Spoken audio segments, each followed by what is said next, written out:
Hello, World Wide Web. I'm Shado. Internet personality who has seen better days. In case you're wondering, yes, this is the review for Starship Troopers 2, Hero of the Federation. God damn it. Plenty of you warned me that this was worse than the original, and I figured that was going to be the case. I loved Starship Troopers, even if it is far from perfect. The sequel, however, it's just... You know how sequels tend to be lower budget as an attempt to maximize profits? Well, this one was slapped together for $7 million. The original cost $105. And this is a straight-to-video production, but really, who gives a damn about that at this point? I've seen plenty of movies released direct-to-DVD that were at least decent. That's no excuse. So I already spoiled my reaction before I spoiled the movie. So we gotta do what we gotta do here. Let's take a look at Starship Troopers 2, Hero of the Federation, so that we may never see it again.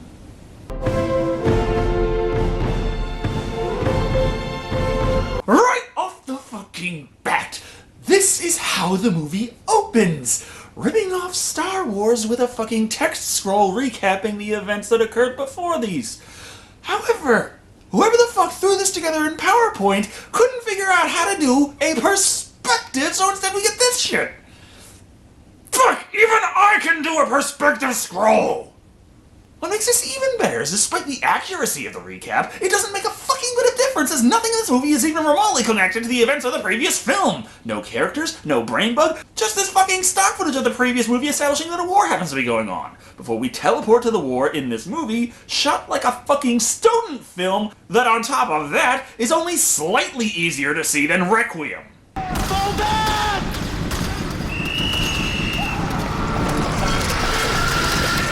On the plus side, the CGI, while worse than the original, is still better quality than what we see coming out of the Asylum.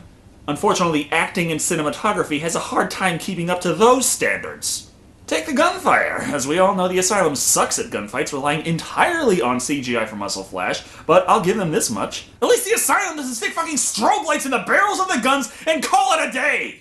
Light bright, turn on and murder a bug tonight. Anyway, story-wise, this is Bravo 6, and General Shepard, played by Ed Lauter, can't seem to get his team an extraction as they are overrun by bugs who very conveniently circle just out of range instead of trying to kill them or something. Still, they need a plan to escape to somewhere even safer. You and you, stay here! Come forth, my miscellaneous extras! As usual, they find the absolute safest and smartest thing to do is to split up like fucking morons, leading our important, unimportant characters away while leaving the general behind because... reasons. The bugs are right there, but why should any living creature give a fuck? Besides, the heroes have located... the local Clandathu Halloween Emporium! May I ask what in the fuck is holding that corpse's arm up? No bother, this is the safe house. A big fucking tower. So safe that the previous soldiers who had to have been manning it at some point are all dead. Because... it's not important enough to script. Lest we forget they're on an alien planet, a dust storm kicks up out of fucking nowhere. I mean, yeah, they had lightning earlier, but we never saw a dust storm before this, and we'll never see one after it. What the fuck do you call that? And it sucks away a few miscellaneous characters who die so fast I can avoid bothering looking up who the fuck they are. And magical teleporting bug, because continuity is hard. Point is, they eventually get inside, and even though the door is stuck wide open and they are surrounded by arachnids, just like before, the bugs are very aware of the concept of personal space. But there is something far more sinister afoot.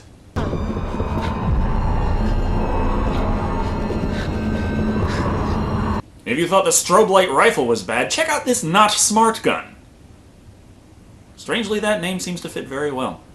Actually, this is a cryptic, hallucinogenic psychic vision by the team's psychic, Lieutenant Dill, played by Lawrence Munnison, whom you may recognize from The Last American Virgin. And no, I am not going to give context. If there's one good thing I'm going to say, it's that the existence of psychics in the Starship Troopers universe actually sort of matters in this movie, as opposed to guy who got stabbed by bug, who they can't help, and oh no, so many feels as he dies on the table. I hasten to bid me adieu. I remember the Red River Valley.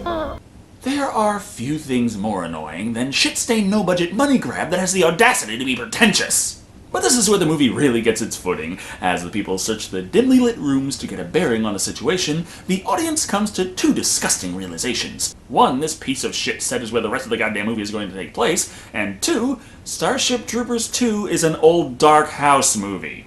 No, they're not teenagers who ran out of gas, but they're stranded, this area is secure, and spooky things abound. It's actually kind of amazing that a film studio can fuck up this bad. Up in the attic, prison wing, they find a lone man in a cell, and it's kind of obvious what he did. But why show any more things to establish character traits when they can just tell us instead? Says here he's a big hero. Combat medals, bronze, stars, purple heart, purple heart, purple heart. Hold the fuck up. The Purple Heart is awarded to soldiers wounded or killed by enemy combatants in a war situation. Now, while it is possible to get 3 Purple Hearts and continue fighting, the arachnids of Clandathu only wound you for the couple of seconds it takes them to rip you limb from fucking limb.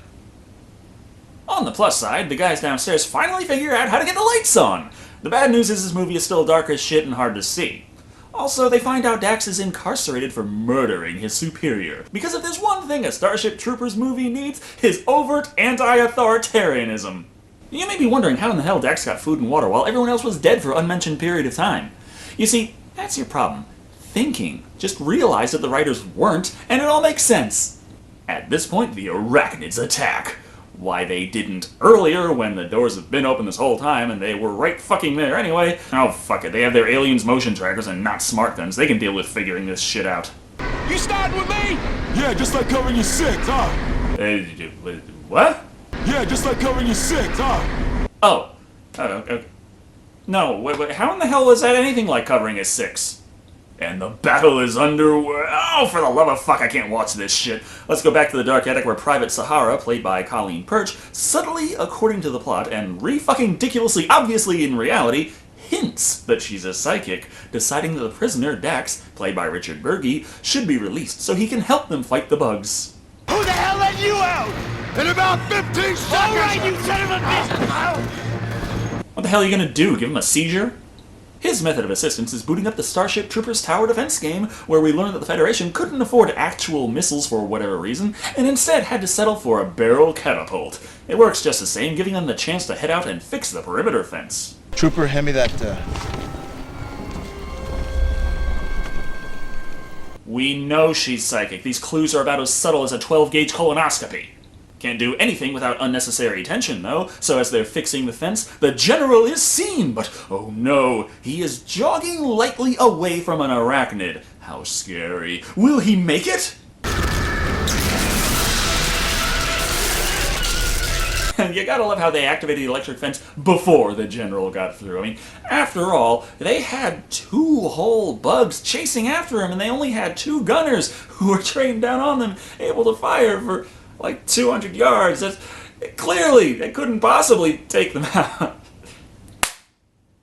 Point is, he's safe, but sadly, he did not bring back our friends you, and you, but instead ran into some new faces, Griff, Peck, and Soda.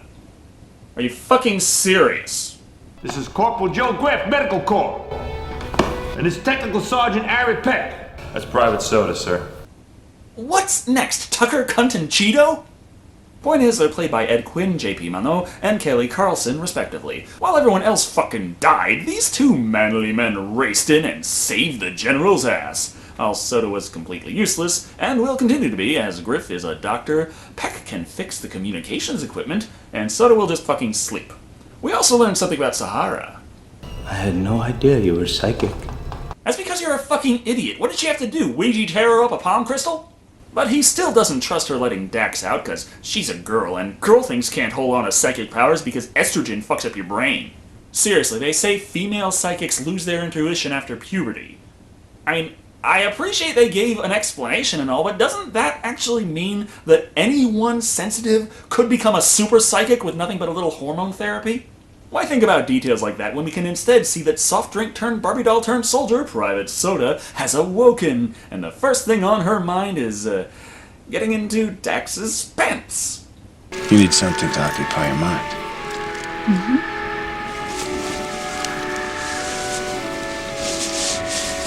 Dax, do you normally lather up your beard just to make a towel get dirty?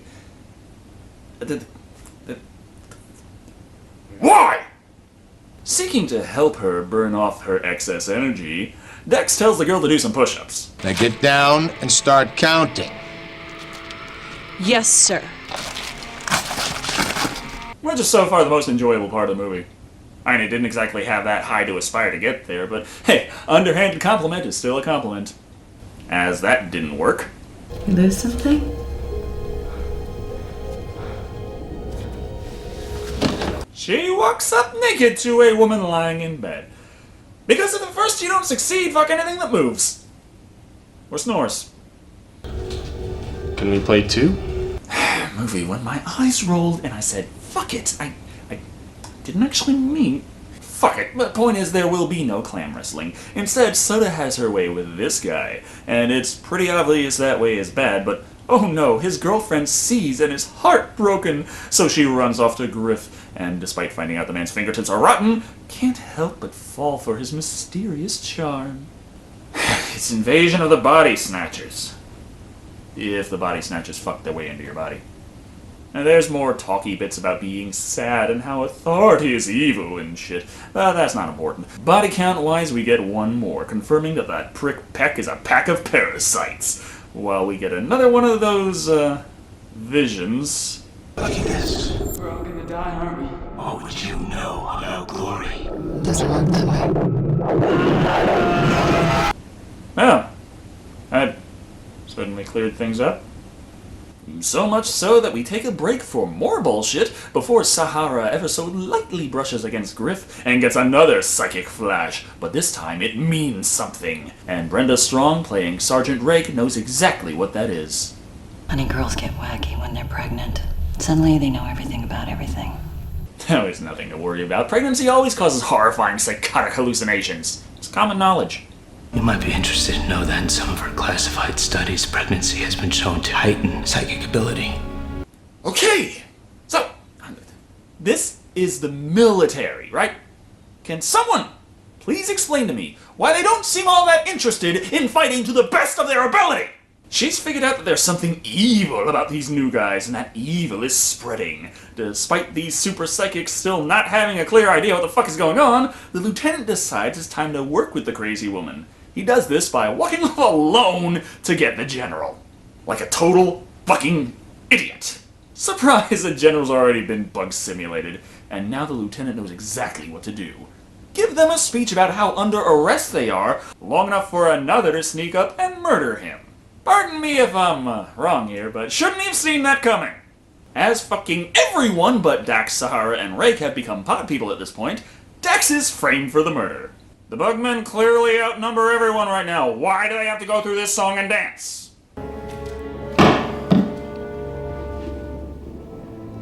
Lock him up, Sergeant. Yes, sir.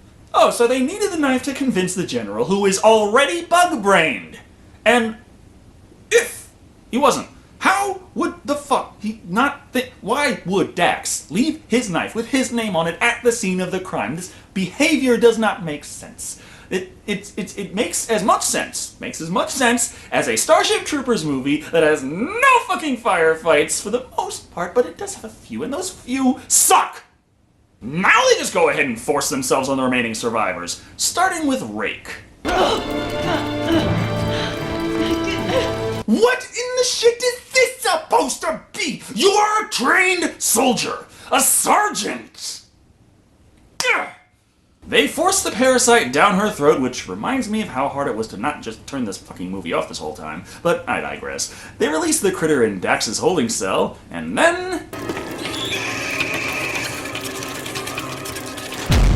don't bother to stick around and make sure it actually goes right.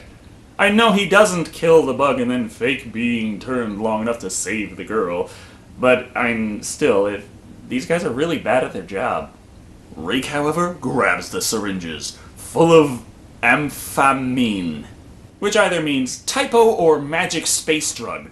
Take your pick. Whatever the fuck it means she somehow maintains control of her facilities long enough to kill all the motherfuckers that just overpowered her 2 minutes ago when she wasn't hepped up on goofballs, and even goes all the way upstairs to rescue Dax. The bugs are inside, sir. Inside me. Sergeant, no! No! And for fuck's sake, did the cinematographer just love strobe lights? Cutting away would have been more effective! Now's the time for our huge psycho-psychic exposition dump, explaining the plot to those who haven't been paying attention. Evidently, this new bug infects people, don't you know? And they plan to piggyback on human soldiers back to Earth and infect the whole planet starting from the top down, thanks to already infecting men of power. Great plan. Assuming the Federation doesn't have any fucking kind of quarantine. Your fingertips rot away! What makes you think that they won't check? Thus, the two figure they have to kill the general. But first, let's make like Hickok and take out Soda. Okay, do that again. Okay, so it's... The fuck do you say that? Fuck it, they burn her to death and move on. Itsy bitsy spider climbed up the water spout. Stop trying to be a horror movie. You're not any good at it. After that, they reach the general, whom, with his bug brain, gives them a long speech about the virtues of order and obedience, with that being why the bugs must wipe mankind out, as they are inferior with their concepts of independence. Which convinces me that whoever wrote the plot for this movie didn't watch the first or read the book. Super militaristic authoritarian government. Kind of a big part of what makes Starship Troopers Starship Troopers. The general makes a run for it while our two heroes flash the fucking zombies before everyone makes it to the roof and the movie remembers, oh yeah, army of bugs, let's have one for the climax. Or just have the decrepit and decaying general easily overpower the meek, helpless, trained military woman, just in time for the transport ship to arrive. Hey, General! Dual-wielding two-handed weapons, fucking hacks! I dare anyone to give a fuck about this literally flashy gunfight. Point is, General Buggy dies. Sahara makes it to the ship, but Dax refuses to leave because... Murderers don't go home! Which, going by the lip sync, is obviously not what he originally said, but let's just go with it. Why the fuck? He spent the whole movie talking about why him killing his superior was justified. He had no guilt. Why would he choose to die over a sense of guilt? What fucking guilt? What the hell did he originally say? Whatever it was for his bravery, they are now producing the Dax action figure. Seriously, the statue model used in the movie is 6 inches tall. And Sahara has her child, so... good? Hurry up, Spud. We need fresh meat for the grinder. I mean, they could have focused on the information she had about the new bug, giving it to the Federation and their crackdown measures for protecting the human race. I mean, maybe even starting a quarantine for people who come in contact with alien life, but sure, baby is good, army bad. That sounds like Starship Troopers. Anyway, that was... bullshit. Sweet fucking holy mother of goddamn cock-shitting ass cunt! Like I said, everyone warned me that this was worse, and I expected that, but you gotta admire when a film goes way beyond anything you could have expected. Starship Troopers 2 Hero of the Federation is a special kind of bad. Not only was the budget fucking eviscerated, but even then the movie didn't look quite as good as a $7 million budget is capable of. I assume most of the cash went into the visual effects, but who gives a shit that the bugs look semi-decent when the soldiers are running around with goddamn dollar store toys for weapons? Trying to describe the qualities of the story, though, the plot is nothing special. It's the old dark house meets Invasion of the Body Snatchers. Even that could have worked, though, if the characters were up to snuff, but...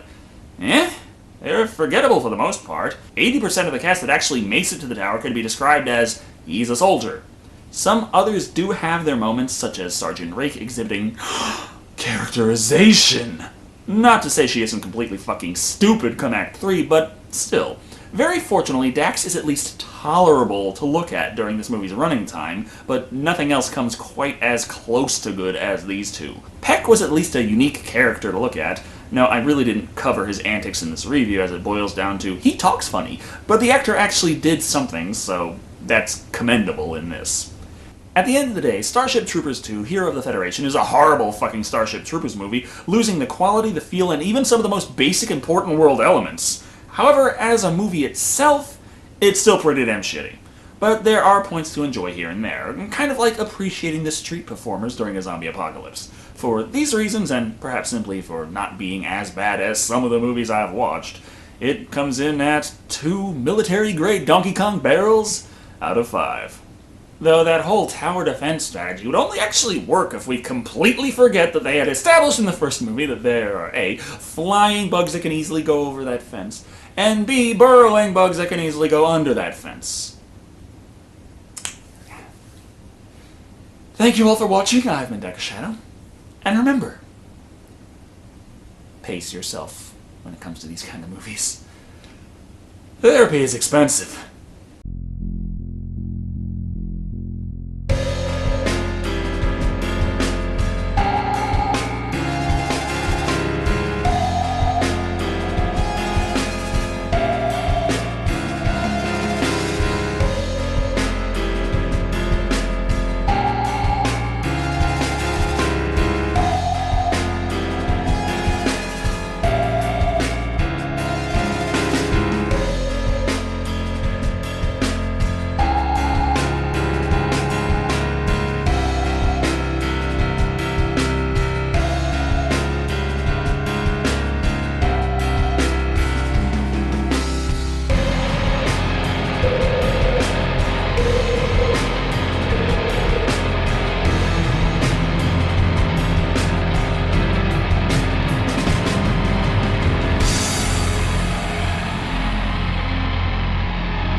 Yeah, just like covering your six, huh?